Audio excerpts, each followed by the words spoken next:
Assalamualaikum warahmatullahi wabarakatuh. Perkenalkan kami dari kelompok 2 yang beranggotakan 3 orang, yaitu Muhammad Yudhistira Firdaus, Mutiara Wardah Hayalinda, dan Siti Waliatus Saadah. Di sini kami akan membahas mengenai masyarakat atau orang-orang dari Inggris dan Kepulauan Irlandia. Mungkin akan dilanjutkan oleh teman saya yaitu Siti Waliatus Saadah. Dipersilahkan. Early settlement to AD 1099. Pada penyelesaian awal hingga 1066 Masehi, tidak ada gambaran yang akurat tentang seperti apa sebenarnya pemukiman awal kepulauan Inggris, Irlandia, dan ada periode panjang ketika pulau-pulau itu tidak berpenghuni. Bahkan penemuan tulang manusia paling awal yang ditemukan di Inggris berusia 500.000 tahun. Mereka melakukan perjalanan ke Inggris melalui darat dan laut, terutama pada saat-saat ketika negara itu bergabung dengan masa darat Eropa. Istilah Inggris berasal dari nama Yunani dan Latin yang diberikan kepada Inggris dari Wales oleh orang Romawi. Negara ini dibagi menjadi kerajaan Anglo-Saxon yang terpisah dan sering bertikai di Inggris, dengan daerah Celtic di Wales, Skotlandia, dan Irlandia. Banyak dari wilayah ini menderita invasi militer Skandinavia. Penaklukan Norman adalah daerah aliran sungai penting dalam sejarah Inggris dan menandai invasi militer eksternal terakhir yang berhasil ke negara itu. Ini mempengaruhi orang-orang Inggris dan bahasa mereka yang memprakarsai banyak kerangka sosial, hukum, dan kelembagaan seperti sistem feodal yang menjadi ciri masyarakat Inggris di masa depan. Tetapi peradaban Celtic berlanjut di tempat yang sekarang menjadi Wales, Skotlandia, dan Irlandia. Orang-orang berbeda telah memasuki kepulauan Inggris, Irlandia dari barat daya, timur, dan utara pada tahun 1066. Banyak pendatang cenderung berkonsentrasi pada awalnya di Inggris Selatan, dan pola pemukiman tidak seragam di seluruh Inggris pada saat yang sama. Saat ini ada beberapa kota di Inggris yang tidak memiliki bukti fisik tentang perubahan berturut-turut. Tidak ada angka populasi yang realistis dengan kepulauan Inggris Irlandia awal. Growth and immigration to 20th century. Imigrasi ke abad ke-20, negara Inggris kemudian secara bertahap berkembang melalui penjajahan dan penyatuan politik. Raja-raja Inggris mencoba menaklukkan satu bersekutu dengan negara-negara lain sebagai perlindungan terhadap ancaman dari dalam pulau-pulau dan dari benua Eropa, serta untuk meningkatkan kekuasaan dan harta benda. Sebagian besar negara itu kemudian dikendalikan oleh bangsawan Anglo-Norman, tetapi sedikit otoritas langsung yang awalnya dilakukan dari Inggris. Kolonisasi Irlandia kemudian oleh Inggris dan Skotlandia menjadi sumber konflik antara negara-negara, tetapi itu juga menyebabkan pemukiman Irlandia dan Skotlandia, London, dan pelabuhan pantai barat seperti Liverpool. Wales setelah pemerintahan Romawi, tetapi menjadi negara Celtic meskipun dipengaruhi oleh Inggris Anglo-Norman. Inggris juga mencoba menaklukkan Skotlandia dengan kekuatan militer, tetapi dipukul mundur pada pertempuran Bannockburn pada tahun 1314. Skotlandia kemudian tetap merdeka sampai persatuan politik antar kedua negara pada tahun 1707, ketika penciptaan Inggris Raya terjadi. Jadi Inggris, Wales, dan Scotland sementara itu menjadi mayoritas Protestan dalam agama sebagai hasil dari reformasi Eropa, tetapi Irlandia tetap Katolik dan mencoba menjatuhkan diri dari Inggris sehingga menambahkan agama ke kolonialisme sebagai dasar untuk masalah di masa depan. Oleh karena itu, Inggris bukanlah satu negara yang homogen secara etnis, melainkan persatuan 4 negara lama yang baru-baru ini dan berpotensi tidak stabil. Inggris Raya hanya sedikit lebih tua dari Amerika Serikat dan Inggris lebih muda. Ini terutama melibatkan pergerakan orang Irlandia, Wales, dan Skotlandia ke Inggris, tetapi aktivitas dan kesuksesan imigran telah mengakibatkan kecemburuan, diskriminasi, dan kekerasan dari penduduk asli. Selain integrasi politik, pertumbuhan Inggris juga dikondisikan pertama oleh serangkaian perubahan pertanian dan kedua oleh sejumlah reformasi industri. Kemudian rentenir Yahudi memasuki Inggris dengan penaklukan Norman yang kemudian diikuti oleh bangkir Lombard dari Italia Utara. Keahlian komersial ini membantu menciptakan kekayaan yang lebih besar dan dipengaruhi oleh para pedagang Liga Hanse Jerman yang mendirikan pos perdagangan mereka di London dan di pantai timur Inggris. Sekitar tahun 1330, penenun Belanda dan Flemish tiba, yang pada akhirnya abad ke-15 telah membantu mengubah Inggris menjadi negara besar peternak domba, produsen kain, dan eksportir tekstil. Imigrasi abad ke-14 juga memperkenalkan pengetahuan khusus dalam berbagai perdagangan manufaktur. Perkembangan pertanian dan komersial tercermin dalam perubahan konsentrasi populasi dari zaman Saksen sehingga sekitar tahun 1800. Inggris memiliki ekonomi berbasis pertanian dan sekitar 80% orang tinggal di desa-desa di pedesaan. Pemukiman terutama terkonsentrasi di selatan dan di timur Inggris, di mana daerah pertanian yang kaya di East Anglia dan Lincolnshire memiliki pendataan populasi terbesar. Namun selama abad ke-14, peningkatan yang stabil orang-orang dihentikan oleh serangkaian wabah dan jumlahnya tidak mulai meningkat lagi selama ratusan tahun lagi.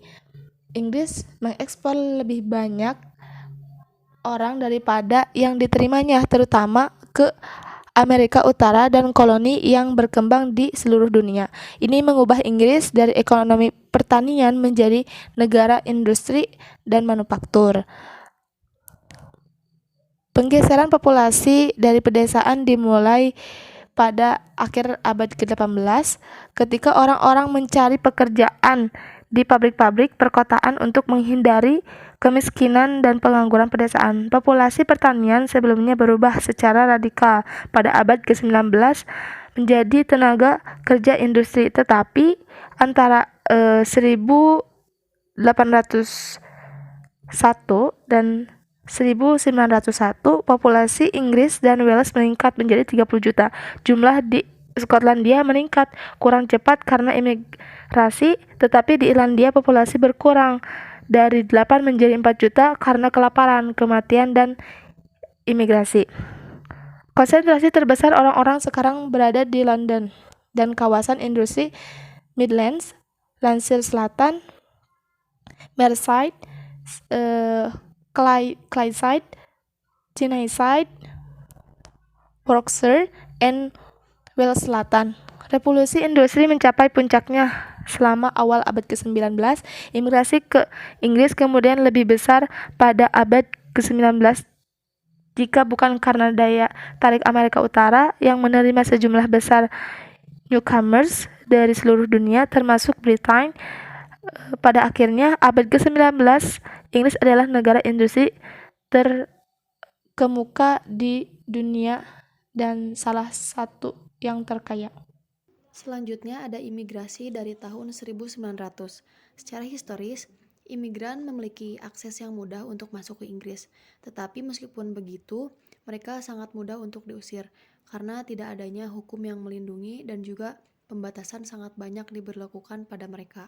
Imigrasi dan pencari suaka menyebabkan kekhawatiran publik dan politik hingga abad ke-20. Pada abad tersebut, orang Yahudi dan Polandia berhasil lolos dari penganiayaan di Eropa Timur dan mereka menetap di ujung London di mana menjadi daerah konsentrasi imigran. Sehingga tuntutan untuk kontrol imigrasi semakin diperketat dan perasaan anti asing pun semakin menyebar meluas. Hal tersebut didorong oleh nasionalisme yang disebabkan oleh Perang Dunia Pertama pada tahun 1914 hingga 1918. Inggris pun pernah membuat undang-undang, yaitu Aliens Act of 1905 yang dirancang untuk membatasi masuknya orang asing, tetapi undang-undang tersebut terbukti tidak efektif. Pada tahun 1930-an, para pengungsi dari Eropa yang diduduki Nazi dan imigran memasuki Inggris akibat dari resesi dunia. Setelah perang, Polandia, Latvia, Ukraina, dan negara lainnya memilih untuk tinggal di Inggris. Abad ke-20, pengungsi politik seperti Hungaria, Ceko, Chili, Libya, Asia, Afrika Timur, Iran, Vietnam, dan Eropa Timur lainnya. Imigran ekonomi seperti Italia, Prancis, Jerman, Irlandia, Turki, Siprus, Cina, dan Spanyol. Kelompok-kelompok tersebut membentuk etnis minoritas yang cukup besar dan dapat ditemukan di seluruh Inggris. Tetapi mereka sering mendapat diskriminasi. Kemudian, kekhawatiran publik dan politik beralih ke masalah ras dan warna kulit, yang berfokus pada imigrasi pesemakmuran non-kulit putih. Sebelum Perang Dunia Kedua, semua warga pesemakmuran diizinkan akses gratis ke Inggris dan tidak diperlakukan seperti alien. Tahun 1940-an, orang non-kulit putih seperti India, Pakistan, Hindia Barat datang ke Inggris. Di tahun 1970-an, orang non-kulit putih menjadi pemandangan yang akrab di kota-kota Inggris. Komunitas non-kulit putih telah meningkat dan bekerja dalam berbagai bidang, terutama orang Asia, India, dan Afrika kulit hitam. Telah berhasil dalam hal ekonomi dan juga profesional, sedangkan yang lainnya cenderung mengalami hal sebaliknya. Dikatakan bahwa Inggris memiliki rasisme yang mengakar. Banyak anak muda non-kulit putih mengalami pengalaman pahit. Kemudian di tahun 1962, pemerintah Inggris memperlakukan sebagian besar pendatang baru pesemakmuran sebagai alien yang mengikuti dua kebijakan. Mereka yang mengalami diskriminasi dapat mengajukan banding ke Pengadilan Hubungan Ras dan juga Badan Anti-Diskriminasi yang telah dibentuk sejak tahun 1976. Tetapi Inggris memiliki keragaman budaya yang relatif stabil dan juga memiliki angka tertinggi dalam pernikahan ras campuran di Eropa. Pada tahun 1999 hingga tahun 2000, 93,3% orang Inggris diklasifikasikan sebagai orang kulit putih dan sisanya 6,7% yaitu berasal dari non-kulit putih. Orang non-kulit putih sebelumnya sebagian besar terdiri dari keluarga imigran atau lajang, tetapi angka di atas telah berubah karena lebih banyaknya tanggungan bergabung dengan imigran yang menetap. Sehingga non-kulit putih, kelahiran Inggris, membentuk organisasi keluarga mereka sendiri. Saat ini, istilah imigran telah kehilangan signifikansinya dan beralih menjadi masyarakat multi-etnik. Ada juga banyak komunitas etnis minoritas lainnya di Inggris yang diklasifikasikan sebagai kulit putih, seperti orang Irlandia yang secara historis adalah kelompok imigran terbesar di Inggris. Pergerakan dari negara-negara persemakmuran lama seperti Australia, Kanada, dan juga Afrika Selatan sedikit meningkat. Adapun peningkatan imigran dari negara-negara Uni Eropa seperti Jerman, Spanyol, Italia, Prancis yang memiliki hak untuk mencari pekerjaan dan tinggal di Inggris dengan jumlah yang cukup besar dari Amerika dan juga Timur Tengah. Pada tahun 2000, 125.000 imigran diterima untuk pemukiman permanen. Mereka berasal dari Afrika, India, Asia, dan juga Eropa.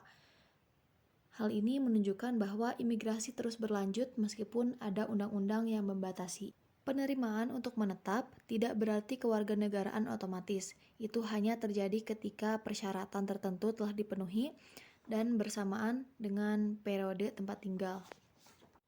Terdapat periode imigrasi yang tinggi dan banyak kelompok yang mulai meninggalkan Inggris dan Skotlandia pada abad ke-16 dan juga 17 untuk menjadi pemukim dan penjajah di Irlandia dan Amerika Utara.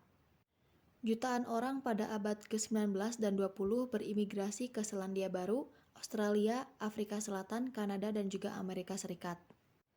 Pada 1998, 181.000 populasi memasuki negara-negara tersebut dan lebih banyak pendatang berasal dari Persemakmuran Lama dan Uni Eropa dari tahun sebelum-sebelumnya.